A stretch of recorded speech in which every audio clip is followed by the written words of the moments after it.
Bismillahirrahmanirrahim. Assalamualaikum warahmatullahi wabarakatuh. Perkenalkan, nama saya Farshaiza Hairina dengan NPM 2404111105 dari Fakultas Usuluddin Adab dan Nahwa, Prodi Komunikasi dan Penyiaran Islam dari semester 3 dari Universitas Agama Islam Negeri Jurai Siwo, Lampung. Di sini saya akan memenuhi syarat tugas saya dengan mata kuliah Komunikasi Sosial Budaya dan Agama dari dosen Aliandi Lumbu. Di sini saya akan menjelaskan materi yang berjudul Masyarakat Berhadapan dan Budaya. Apa sih itu masyarakat berhadapan dan budaya?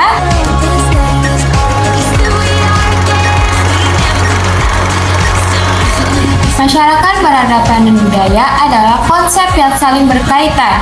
Masyarakat merujuk pada kumpulan manusia yang hidup bersama dengan pola interaksi tertentu. Budaya adalah pola keseluruhan cara hidup, nilai norma, simbol kepengetahuan yang dimiliki masyarakat. Sedangkan berhadapan biasanya menunjukkan pada tingkat perkembangan sosial, teknologi, dan organisasi yang kompleks. Memahami ketiganya membantu menjelaskan bagaimana manusia membentuk lingkungan sosial, menghasilkan pengetahuan dan teknologi, mewariskan identitas kolektif. Dari kehidupan bersama, manusia membentuk berbagai aturan, nilai kebiasaan, serta sistem simbol yang mengatur kehidupan mereka. Hal inilah yang disebut budaya. Budaya kemudian menjadi dasar pembentukan peradaban, yaitu bentuk kehidupan masyarakat yang telah mencapai tingkat kemajuan tertentu dalam bidang ilmu pengetahuan, seni, teknologi, serta moral. A. Mengenal dan memahami filsafat budaya sebagai produk peradaban. Yang pertama, pengertian filsafat budaya.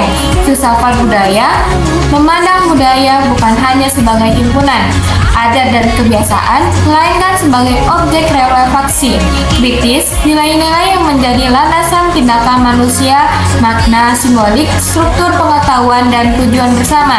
Ia menanyakan apa hakikat budaya dan bagaimana budaya terbentuk, apa nilai yang harus dijaga atau kritik.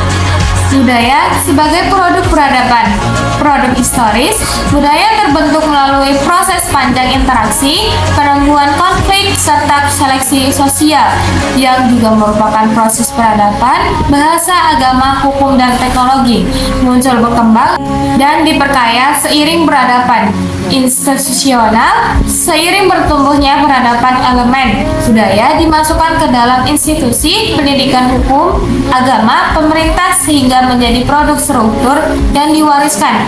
Rasionalitas dan refleksi filsafat budaya menekankan bahwa budaya bukan hanya praktik otomatis, melainkan objek refleksi kritis peradaban, membahas etika, perkembangan teknologi, dan tujuan maknanya.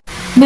Mengenal dan memahami realitas budaya, perspektif, keyakinan atau kepercayaan, pandangan hidup, dan organisasi sosial. Yang pertama, persepsi budaya. Definisi cara individu dan kelompok memandang dunia, interpretasi terhadap fenomena sosial, alam, dan pengalaman hidup. Karakteristik kulturologi mediatik atau dimensi budaya. Apa yang dianggap penting atau relevan dipengaruhi oleh budaya. Dampak persepsi memengaruhi komunikasi antar individu, penelitian, moral, dan pengambilan keputusan. Yang kedua, keyakinan atau kepercayaan. Sifatnya bisa religius, komunitas, atau praktis. Kepercayaan bahwa kerja keras membawa keberhasilan. Fungsi memberi makna pada pengalaman legitimasi. C. Mengenal dan memahami karakteristik dan prinsip budaya. 1. Karakteristik dasar budaya. Kolektif dan diwariskan budaya diturunkan antar generasi melalui sosialisasi. Simbolik, budaya berpusat pada simbol, bahasa, ritual, artefak yang bermakna. Normatif, berisi aturan dan standar yang mengatur perilaku, norma, dan nilai. Adaptif, budaya berkembang sebagai respons terhadap lingkungan fisik dan sosial. Terbuka tapi selektif, budaya bisa menyerap unsur luar, akulturasi, tetapi memilih mana yang diterima. 2. Prinsip-prinsip budaya fundamental. Realitas kultural penilaian harus mempertimbangkan konteks budaya. Praktik harus dipahami berdasarkan nilai mereka sendiri, bukan standar eksternal. Konteksisme sosial budaya dibentuk melalui interaksi simbolik, realitas sosial itu dibangun, pluralitas dan toleransi. Budaya modern memerlukan pengakuan terhadap keberagamaan dan dialog antar budaya, keberlanjutan budaya, pelestarian pengetahuan tradisional dan adaptasi bertanggung jawab atas perubahan. 3. Contoh prinsip yang diaplikasikan dalam kebijakan pembangunan, pendekatan sensitif budaya culturally sensitive development, menghormati norma lokal saat menginterpretasikan proyek. Dalam pendidikan, kurikulum yang mencerminkan nilai lokal dan juga keterbukaan pada ilmu universal.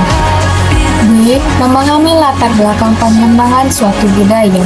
Yang pertama, faktor-faktor internal, lingkungan fisik, iklim sumber daya, alam, topografi mempengaruhi pola mata, pencarian dan adat, struktur sosial, keluargaan, kekuasaan dan distribusi sumber daya membentuk norma dan nilai. Ekonomi, cara memperoleh nafkah, berburu, bertani, berdagang, industri, membentuk teknologi, organisasi, dan kebiasaan. Kesimpulannya adalah komunikasi sosial, budaya, dan agama merupakan 3 unsur penting yang saling berkaitan dan berperan besar dalam membentuk tatanan kehidupan masyarakat yang harmonis. Komunikasi sosial berfungsi sebagai sarana utama manusia untuk berinteraksi, bertukar informasi, dan menjalin hubungan dengan sesama. Melalui komunikasi sosial, nilai-nilai kemanusiaan dan kebersamaan gotong royong dapat dipelihara serta diwariskan dari generasi ke generasi. Tanpa komunikasi sosial yang efektif, hubungan individu dan kelompok dalam masyarakat akan mudah mengalami kesalahpahaman, konflik, dan perpecahan. Sementara itu, komunikasi budaya menjadi jembatan untuk memahami perbedaan cara pandang, kebiasaan, norma, dan nilai-nilai yang dimiliki oleh berbagai kelompok masyarakat. Setiap budaya memiliki simbol, bahasa, dan makna tersendiri yang membentuk identitas kolektif suatu kelompok. Dengan komunikasi budaya yang baik, masyarakat dapat saling menghormati dan belajar dari semakin kompleks.